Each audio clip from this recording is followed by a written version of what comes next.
the skills that you need for this demonstration you already have in your head. It's just tying some information together. So I do have this file that I shared with you in the description of this tutorial, so you can download and open the file.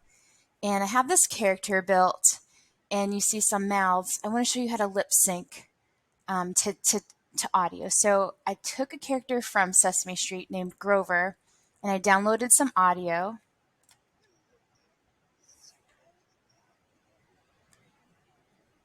We're not going to do all of that just now, but I did download his audio from a video on YouTube. Thank you, Grover. And I want his face to sit there for the whole time, which consists of his head, his eyes, and his nose.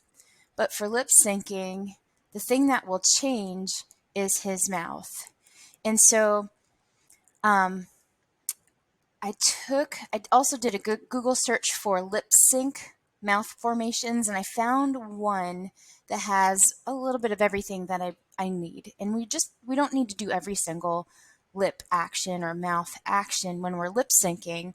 We just need to generally give an idea that this character is speaking.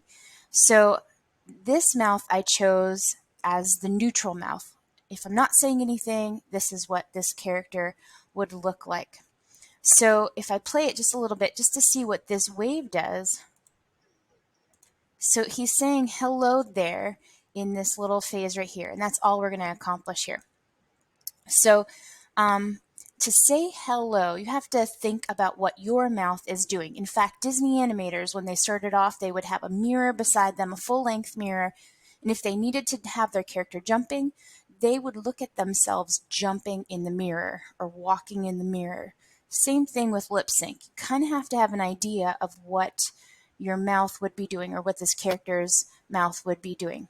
So right around where it's starting, I'm going to insert a keyframe. And I'm going to take this mouth here and copy it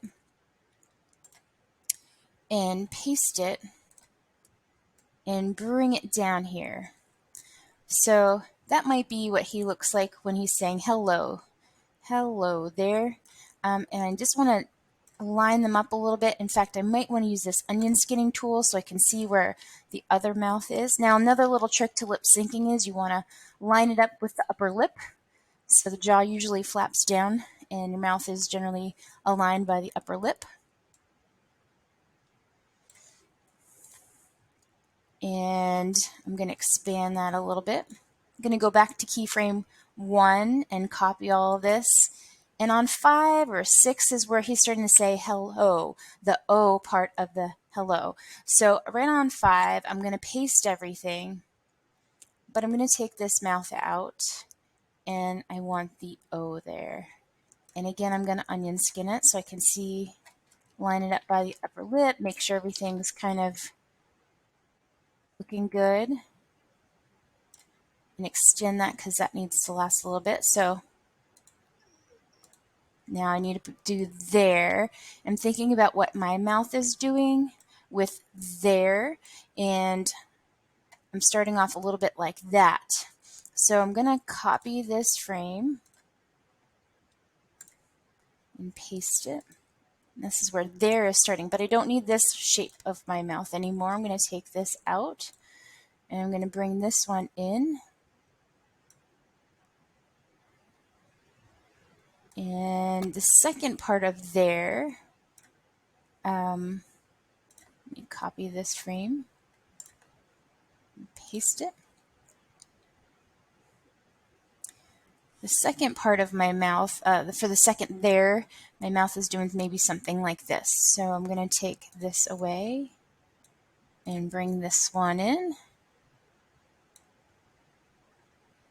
And then there's nothing going on here. So I am going to do one more before I play it back and paste it. I'm going to bring back my neutral. If I'm not saying anything, that's pretty much what I should be.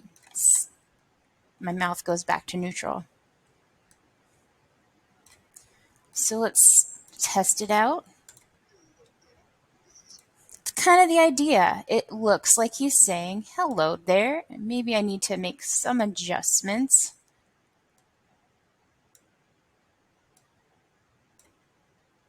Sync it up a little bit better. And then I would continue animating. That's the idea of lip sync. So I have all of these mouth shapes off to my left in the scratch area and the work area, and I'm just frame by framing it. I'm just using where I have something going on here. I copy all of these mouth shapes, and I move in the mouth that would be taking up that position.